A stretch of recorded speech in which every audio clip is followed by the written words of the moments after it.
What crazy ass story do you need to tell? I got a pilot's license and flew across the country smuggling marijuana 4 times and then stopped. Now I work a normal job and I can't tell anyone about the coolest dumbest thing I've ever done. A little while back my roommate was contacted by a wealthy man in the area who wanted to pay her to be his live-in pet for an entire month.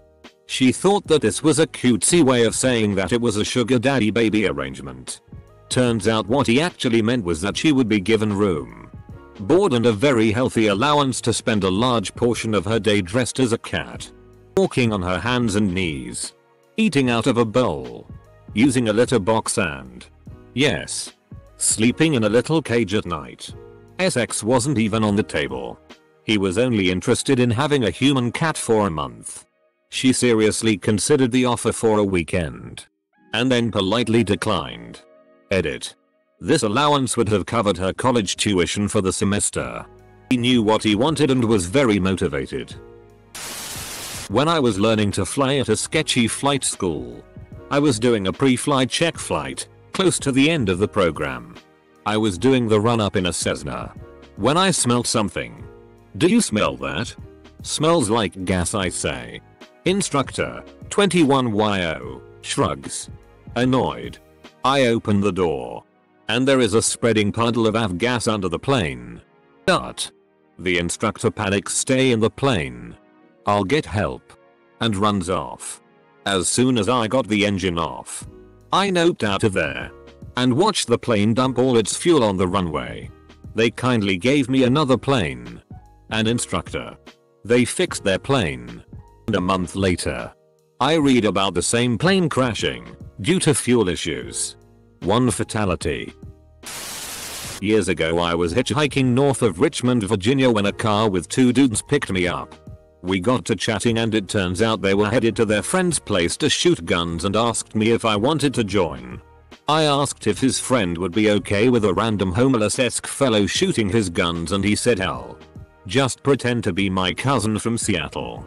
So instead of sitting on the highway in 100-degree weather I spent an afternoon eating hamburgers, shooting guns, and blowing up with bags of Tannerite on some random employee's woodland property. Don't remember your name, dude, but you were the man. Thanks for a great memory. I stole my own car back once. I used to restore classic cars. I had the most valuable one I've ever had at a body shop, and he took forever to finish it. He had painted other cars for me, but apparently developed a drug problem. I would check on the car every week to see if there was any progress. Finally, after a year he told me he painted 90% of it, but he's asking for more money than we originally agreed. I drive there on a Friday afternoon unannounced and see my car outside the shop, worth a ton of money, with the shop owner nowhere in sight. His neighbor told me he had left the car outside for 3 days and several people have tried to steal it. So I call a tow truck and tow it to my garage right away. On my home the shop owner calls me over and over again. He thought somebody stole the car. He kept calling me for months. I never responded. Don't know how interesting it is, but a few years ago I'd go to college in the morning and leave at like midnight because I didn't have a PC and needed to work on homework at school. One time on the last train ride home, I had to catch 2 trains and 2 buses each way to get there and back. We were coming into the last station where I'd get off. There was this Asian guy acting a bit strange the whole ride. He gets up and stands in the middle of the car, and as the train brakes coming into the station he falls flat on his face from a full standing position. Lays there until the train stops. Stands up. Dusts himself off and walks out of the open doors like nothing happened. I saw this guy doing it like 5 other separate times, and since I was used to it at that point I enjoyed looking out for the uninitiated riders' reactions. Plenty more slightly weird stuff happened on my late night subway rides home. I really enjoyed the entertainment. I've never stolen a cat. I'm actually allergic to cats, so I can't even have a cat. Despite this, I've been accused of stealing 3 separate cats on 3 separate occasions by 3 different people. One guy threatened to shoot me for stealing his cat, but I didn't steal his cat. Now that was a wild Thanksgiving. Was picking up sticks around my parents' house with my brother. Threw a stick on the pile when one of the little branches pierces my inner forearm through and through. I look down befuddled, not knowing what the hell to do. Tried pulling it out but the skin moved too much. Finally got the balls to give a big yank. And out it came. Surprisingly not a lot of blood from the holes. Me and my friend were bored and decided to go skating at like 1 AM and ended up in a car park. We started talking about all scary stories and stuff when out of nowhere we notice a fireball in the sky. We stop speaking and watch in amazement and shock about what we are witnessing until all light we could see suddenly go out and the fireball was gone. I don't think either of us have ran so fast in our lives. Many years ago in Galveston, Texas, I was attending the Kappa Beach party. I'll get to the point. After an hour of being in the crunk area, I looked over to a woman holding her child in one arm and blowing two dudes with the other arm and mouth. Good night, friends. Edit. Don't let Galveston keep you from visiting Texas or Houston for that matter. I love my home. One time my girlfriend and her friend, let's call her Molly, are hanging out and order a pizza. Their other friend, let's call her Anne, was coming over shortly. It was snowing out, with about an inch of fresh coverage on the ground. The pizza arrives.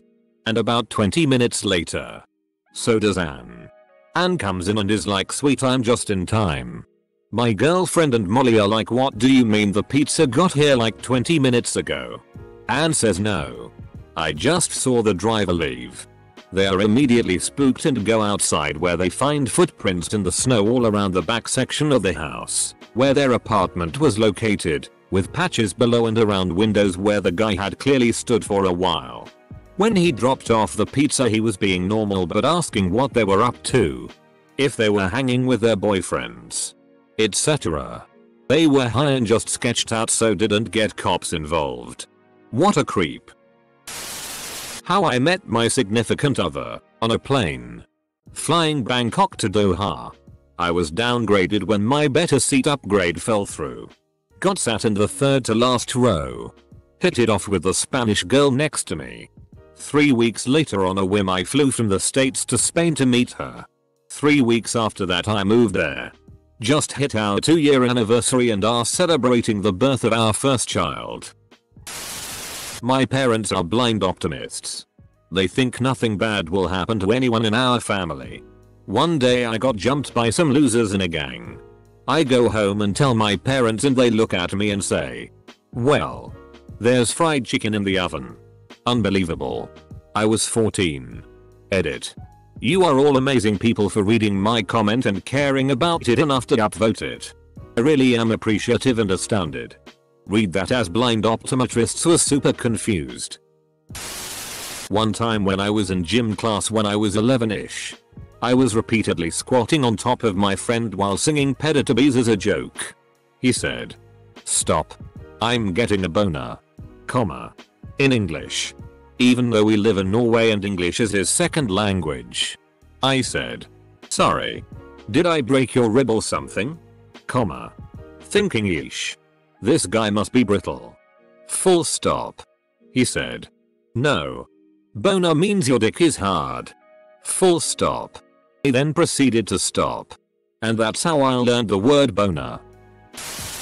There was a politician that hit on my brother's girlfriend way back. Tried to cheat on his wife with my brother's girlfriend. He's like 40 and she's like 21. My brother always hated that guy. He was in power like for 20 years.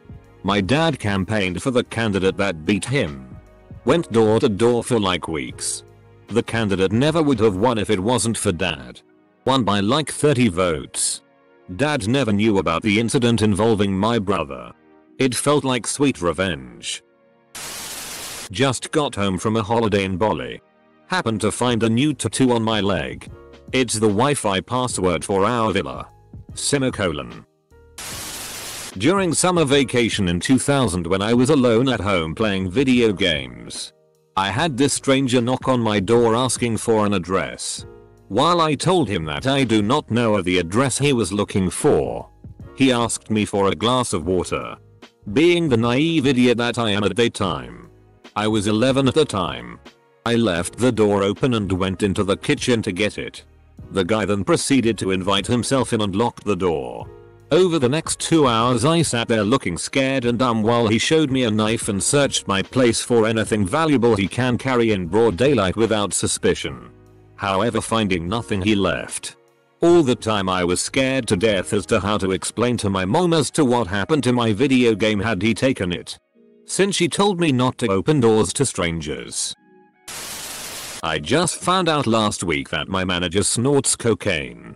She never came off as the kind of person who would do it. But yep. 30-year-old mom snorting coke. I can't tell anyone I know because I don't want to get her fired. But goddamn, I need to tell someone is crazy. Edit.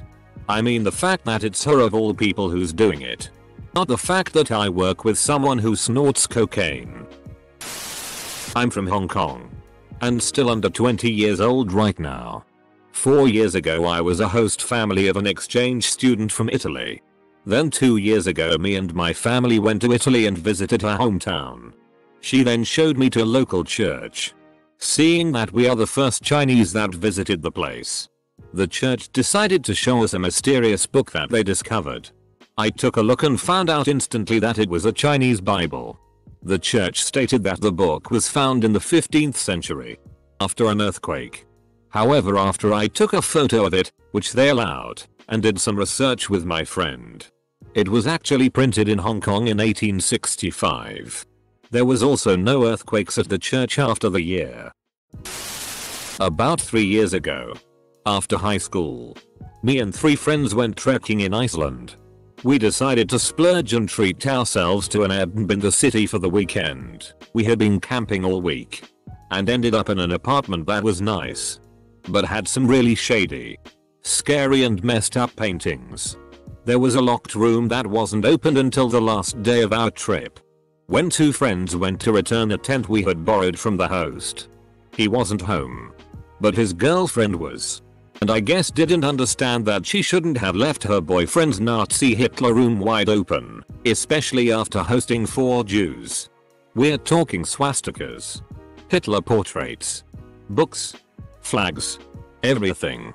Somehow the girls managed to take some pictures before running the out of there. One night a guy comes into my work with his missus in tow. He's screaming about how that's his missus and he'll beat the out of her because that's his property and he'll do what he likes. A pack of huge Maori guys heard this guy talking and decided to teach him a lesson. They started beating the out of the guy in the middle of the store. It went from the liquor department, into the bakery area, into the food prep area and back out into the store. It had to have lasted 5 minutes at least and staff were hiding wherever they could. By the time the Maori guys were done, the other guy was covered in blood, with a huge gash in his head. The Maori guys left after that and the other guy ended up dragging himself out of the store. I doubt he touched his missus after that. When I was 7 I was taking a. Then for some reason an earthquake happened. I ran out of the toilet naked while dropping from my ass all over the house because I was panicking too hard. Last year I drove to Las Vegas with the intention of working a music festival. Then parking my car at a friend's house and flying to Oakland after. There I'd rent a car. Then drive to Napa to work another one. Then fly back to Vegas and drive back to LA. I missed my flight to Oakland by 20 minutes. My car had a major issue and I had to find a last minute mechanic that could take it. There were no more flights to the region that day. So I flew to Fresno. Took a lift to Amtrak. Took the 3-hour trip to Oakland. Called an Uber. Picked up my car, it was a Turo rental. And then drove to Napa. Made it to Napa at 1 AM. Started work at 9 the next day. I need to tell the story about a meal that I ate. I need to tell this story to my Comp 1 professor. In 1200 words or more. By today at 0930, it's 0259 at the time of writing this. I have around about 400 words of the story written. It's a bold descriptive essay. The issue is that I can't stop procrastinating. I'm sitting here at my computer, hyped up on Red Bull, sitting with the prompt in front of me. And yet I cannot force myself to write. I lack the self-discipline to do things that I don't want to do. If I can't turn it into a rose-colored candy parade, I can't do it. I need to pass this class, which means getting a passing grade on this essay, to avoid being booted out of my community college. If I get booted out of my community college, my dad, who said that he'd pay my living expenses while I'm in school, might stop paying those expenses. I'm 11/10 stressed out about it. Dude, you can do it. Just start with an outline or something and hang this out. You can do it. I was once on the bus on my way home and this big bloke comes storming down to the front of the bus. He then plants himself down and he proceeds to pull a raw Sainsbury's pizza out of his bag. He then eats the entire thing, including the uncooked dough. I accidentally set my friend up on a prom date with the daughter of Montel Williams when we were in high school. I lived on a big property. I grew way down the back fence. We had sheep. I came home and my 4 shoulder height plants are gone. All of the sheep are passed out on the back porch. I have 15 minutes to get all these sheep down the back behind the shed before mum gets home. I load these ears on the lawnmower trailer one at a time. Mum gets home, doesn't notice a thing. 2 weeks later my mum asks me what happened to my plants out the back. Did the sheep eat them? I said yes. She laughs. When I was 19, I would deliver drugs for a friend of mine. One of the guys I delivered weed to worked at the local zoo. One day we decided to smoke up in the somewhat hidden area behind the indoor penguin enclosure. After the set we went inside to find the penguins acting very weird. Turns out we were smoking right next to the air intake for said penguin enclosure. And that was the day I accidentally hotboxed some penguins. This story is complex and is unusually long because it's connected with a bunch of other crazy stories. But in short, a substantial amount of people believe my very much alive grandpa is Jim Morrison. There isn't a whole lot to disprove the conspiracy, but it's also hard to try and prove it. I'm not sure if it's real or not, but trying to research my family or come up with facts is a hell of a rabbit hole. When I was 19-20ish, I was waiting for a bus when a well-spoken man in his 60s began chatting to me. I awkwardly nodded and smiled like the gangly moron that L was. And he eventually got onto the subject of he and his wife hosting dinners and how I should definitely come around sometime. I got more and more awkward anxious as the conversation went on. And he eventually started complimenting me on my shirt. Reached out to stroke the fabric and then reached between the buttons to stroke my stomach. In the street. At a public bus stop. I got on the next, wrong, bus. Rode a few stops to gather my thoughts and then made my way home. The icing on the cake? He looked just like Ian McDiarmid. Palpatine tried to touch me up. I was going fishing with some friends at a small neighborhood pond. And decided to feel the water with my hand. Not quite sure why I did it. But it was nice, so I splashed around in the water for a few more minutes. So there I am, sitting at the edge of the water, when suddenly this huge slimy mass glides against my palm. Out of instinct, I grabbed it and pulled the biggest bass I had ever seen out of the water. In retrospect, it couldn't have been more than 5 or 6 pounds. From the perspective of my friends, it looked like I was feeling around the water for a fish, and then being able to yeet the catch of the day out of the water with nothing but bare hands and skill like a badass. I visited a friend in a town nearby for the first time. Since we both smoke, I suggested to go pick up some weed. He assured me that his guy has the best in town. Long story short, I once shared a teppanyaki table with the former dictator of Bangladesh, MD Ershad. So this literally just happens a few hours ago while I was working at a hospital emergency department. A guy brings his friend in through the registration area because of an opiate overdose. Security beings him back to a room on a cot. The dude is blue in the face and not breathing at all on his own. We move him to the room's bed and few nurses and the doctor walk in. I, a paramedic, I'm starting an IV and I hear one of the nurses says, "What is the very large and round object in his pants?" The nurse processes to start taking his pants off, and to our surprise the dude had a frozen potato in a plastic bag sitting on his penis. Never have I even seen anything like that in my 5-year career, and I never expect to see it again. I got pretty hammered on a Friday night, so at about midnight I took myself home like a wounded animal and passed out on my bed. An indeterminate period of time later I'm roused from my drunken stupor by a furious knocking on my bedroom door. I stagger to my feet and open the door. In front of me are 4 people I've never seen before. 3 of them are completely red faces, clothes, hands, shoes, and the 4th is a paramedic. I go full goldfish with my mouth opening and closing but no sound coming out. These strange people tell me that she is my responsibility now and leave. My flatmate had gone out and gotten even more bombed than me. She hadn't made it up the 3rd floor walk up and had passed out halfway in the door to our apartment building. The red people found her and called the ambulance. There was red paint on every light switch in the house the following day. Oh my god, she actually painted the town red. So it was a huge thunderbolt that woke me up. It was pretty huge. Like a bomb. And then everything was darker and lights were off. Made an account to post this.